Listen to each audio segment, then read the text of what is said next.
নমস্কার, আমি মুন্নি। শুরু করছি আজকের ডিজিটেল। প্রত্যেক দিন প্রতি মুহূর্তে হাজার হাজার ঘটনা ঘটে চলেছে আমাদের চারপাশে।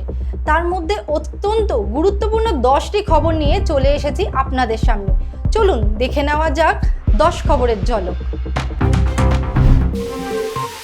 ৭৭তম প্রজাতন্ত্র দিবসে দিল্লির কর্তব্য পথে অভিবাদন গ্রহণ রাষ্ট্রপতি ছিলেন প্রধানমন্ত্রী মোদী। মুখ্যমন্ত্রীর উপস্থিতিতে রেড রোডে পতাকা উত্তোলন, রাজ্যপালের কর্তব্য পথে অপারেশন সিঁদুরের বিশেষ ঝলক।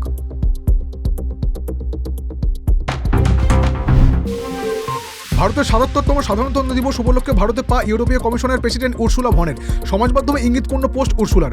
ভারত ও ইউরোপ একটি স্পষ্ট সিদ্ধান্ত নিয়েছে, কৌশলগত অংশীদারিত্ব, সংলাপ এবং উন্মুক্ততার পথ বেছে নিয়েছে। আহত বিশ্বকে সারিয়ে তোলার বিকল্প পথ রয়েছে বলেও বার্তা দেন তিনি। রাতে কাজ সেরে গুদামেই থেকে গিয়েছিলেন, তখনও জানতেন না ঘাটে নিঃশ্বাস ফেলছে বিপদ। ভোরবেলাতেই আনন্দপুরের মোমো কারখানায় অগ্নিকাণ্ডে এখনো পর্যন্ত উদ্ধার 4 জনের মৃত্যুর খবর পাওয়া গিয়েছে। মৃতের সংখ্যা আরও বাড়তে পারে বলে আশঙ্কা। এখনো নিখোঁজ নিরাপত্তারক্ষী গোডাউনের কর্মী সহ 20 জন। ঘটনাস্থলে মন্ত্রী অরূপ বিশ্বাস।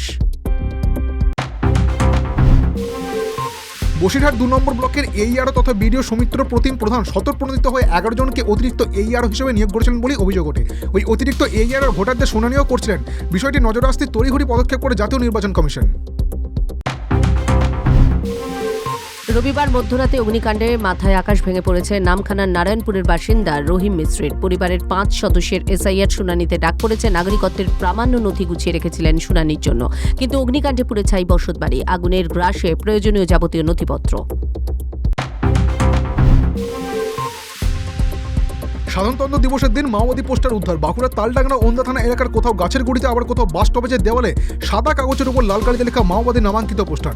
নিহত মাওবাদী নেতা হিদমাকে সম্মান জানিয়ে পোস্টার।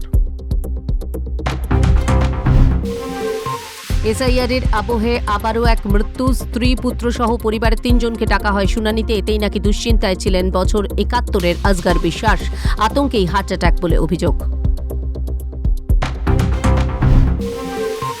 12 ঘন্টার মধ্যে উদ্ধার 4 নাবালিকা। নাবালিকাদের রেখে পলাতক পাচারকারীরা। উত্তর 24 পরগনায় হিঙ্গলগঞ্জের চড়ালখালী এলাকার ঘটনা।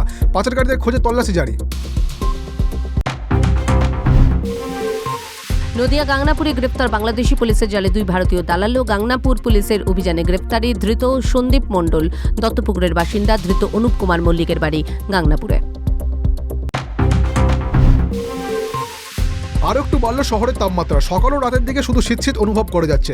আগামী 7 দিনে কলকাতা সহ দক্ষিণবঙ্গের রাতের তাপমাত্রায় বড় কোনো পরিবর্তন হবে না, এমনটাই জানিয়েছে আবহাওয়া দপ্তর। তবে এখনও কিছু কিছু জেলায় কুয়াশা সতর্কতা রয়েছে।